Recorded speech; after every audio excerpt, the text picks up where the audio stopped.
तो आज शेयर बाजार में ब्लूजेट हेल्थ केयर पर सबकी नजरें थी और वजह कुछ अच्छी नहीं थी। हाँ बिल्कुल। आज मतलब 4 नवंबर 2025 को कंपनी के शेयर सीधे 10% नीचे, लोअर सर्किट पर। जी 10% का लोअर सर्किट। जाहिर है कुछ तो बड़ा हुआ है। बिल्कुल। हमारे पास जो जानकारी है वो सीधे जुड़ी है कंपनी के आज घोषित तिमाही नतीजों से। हाँ, Q2 रिजल्ट्स। तो चलिए इन्हीं नतीजों को थोड़ा खंगालते हैं, समझने की कोशिश करते हैं कि भाई ऐसा क्या था इन नंबर्स में कि निवेशकों में इतनी घबराहट फैल गई। सही। तो कंपनी ने जुलाई से सितंबर 2025 यानी दूसरी तिमाही के नतीजे पेश किए हैं। हम्म। पहली नजर में क्या चीज सबसे ज्यादा खटकती है? देखिए, पहली नजर में ही ये साफ है कि आंकड़े जो हैं वो बाजार की उम्मीदों पर खरे नहीं उतरे, बल्कि कह सकते हैं काफी कमजोर रहे हैं। अच्छा। शुरुआत करते हैं मुनाफे से, नेट प्रॉफिट जिसे कहते हैं। हाँ। पिछले साल की इसी तिमाही के मुकाबले इसमें करीब 10.8% की गिरावट आई है। ओ, 10.8% की गिरावट।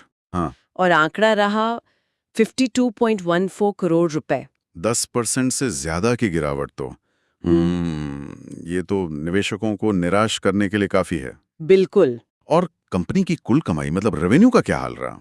वहां तस्वीर थोड़ी और चिंताजनक है, सच कहूं तो। अच्छा। कंपनी की जो आय है, रेवेन्यू फ्रॉम ऑपरेशंस, उसमें काफी बड़ी गिरावट है।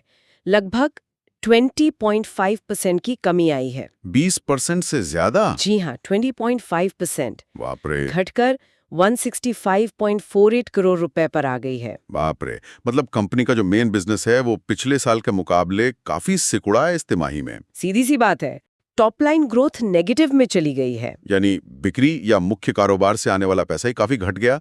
और ऑपरेशनल लेवल पर, मेरा मतलब है ईबीटा, उसका क्या स्टेटस है? हाँ, ऑपरेटिंग प्रॉफिट यानी ईबिटा का हाल भी कह सकते हैं कुछ अच्छा नहीं है। इसमें भी करीब 21% की गिरावट दर्ज हुई है। 21%? हाँ, और यह आंकड़ा 55 करोड़ रुपए रहा। अब यहाँ एक बात गौर करने वाली है, ईबिटा में इतनी बड़ी गिरावट ये दिखाती है कि सिर्फ बाहरी आमदनी ही कम नहीं हुई। मतलब ये कि कंपनी अपने कोर ऑपरेशन से, अपने मुख्य कामकाज से मुनाफा बनाने की क्षमता पर भी दबाव महसूस कर रही है।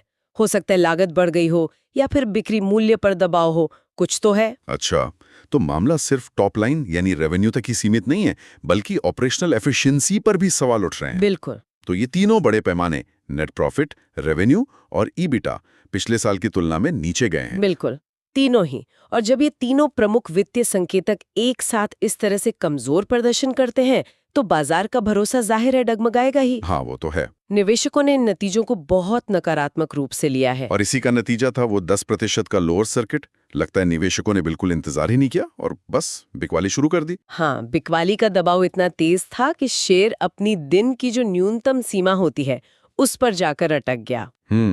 ये दिखाता है कि तिमाही नतीजे कितने अहम होते हैं, खासकर जब वो उम्मीदों से इतने अलग हों।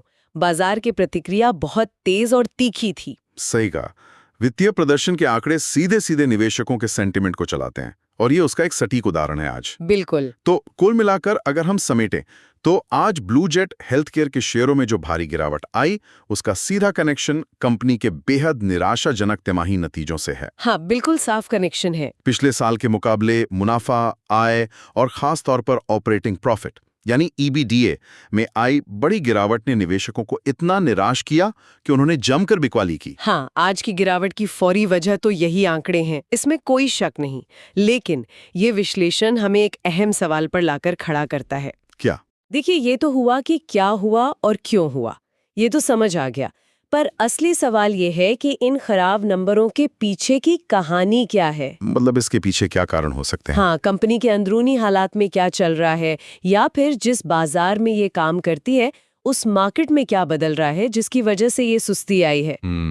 ये एक बड़ा सवाल है। क्या ये महज एक तिमाही का झटका है जिसे कंपनी संभाल लेगी, या फिर ये ब्लूजेट हेल्थ केयर के लिए किसी गहरी या लंबी चलने वाली चुनौती का पहला संकेत है? इस पर सोचने की जरूरत है। सही कहा। ये तो आगे देखने वाली बात होगी।